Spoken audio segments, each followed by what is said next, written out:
Mesdames, Messieurs les gouverneurs des banques centrales africaines, membres du bureau de l'APCA,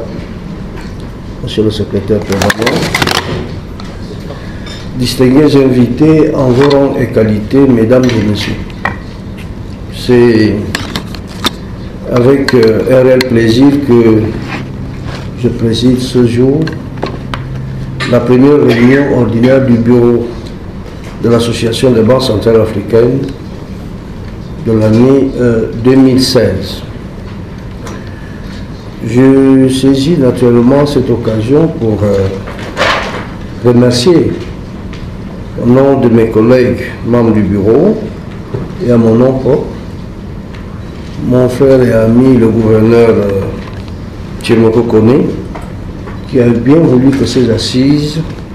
se tiennent ici au siège de la BCEAO à Dakar, ainsi que pour l'ensemble des facilités qui ont été mises à notre disposition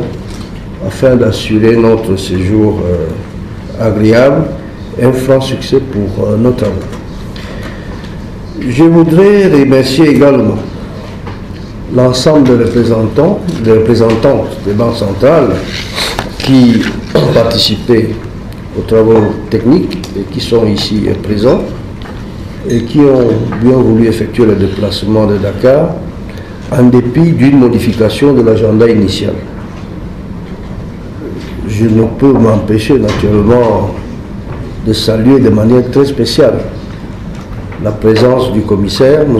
Marupin, dont la participation active à nos réunions témoigne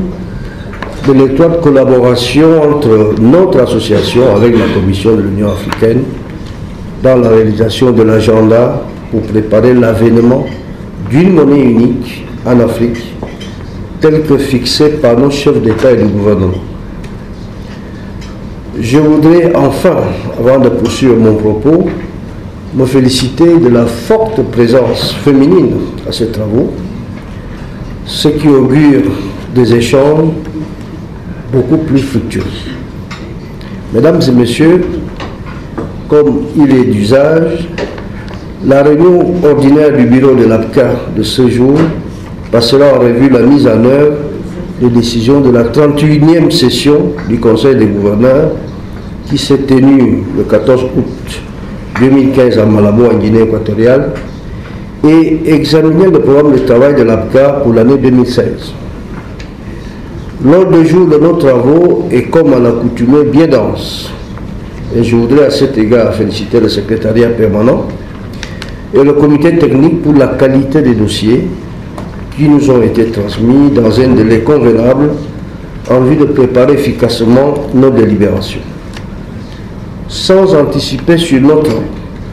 je voudrais souligner quelques points qui me semblent importants et sur lesquels nous devons particulièrement nous attacher pour apporter un saut qualitatif aux travaux de notre association. En effet, en 1991,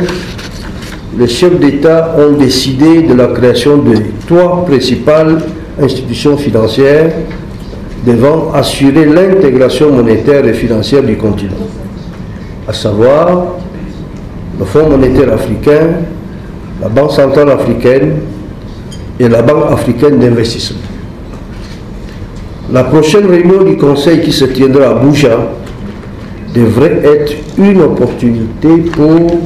marquer un saut qualitatif de la mise en œuvre du programme de coopération monétaire en Afrique, qui constitue notre cadre de convergence pour construire l'intégration monétaire et financière du continent et préparer l'avènement de la monnaie unique sur notre continent. À Maurice, en 2013, le Conseil des gouverneurs a prolongé la période impartie de la phase 3 du fait des difficultés éprouvées par de nombreux pays à satisfaire des critères prévus à cette étape. Cette situation est certes expliquée par la conjoncture particulièrement difficile que la plupart de nos pays vivent depuis quelques années, à cause, entre autres, de la baisse des cours de matières premières, notamment le pétrole, mais aussi de celle de la baisse de la demande mondiale. Mais je crois également que la construction de nos critères, qui qui sont souvent procycliques, et la façon de les calculer,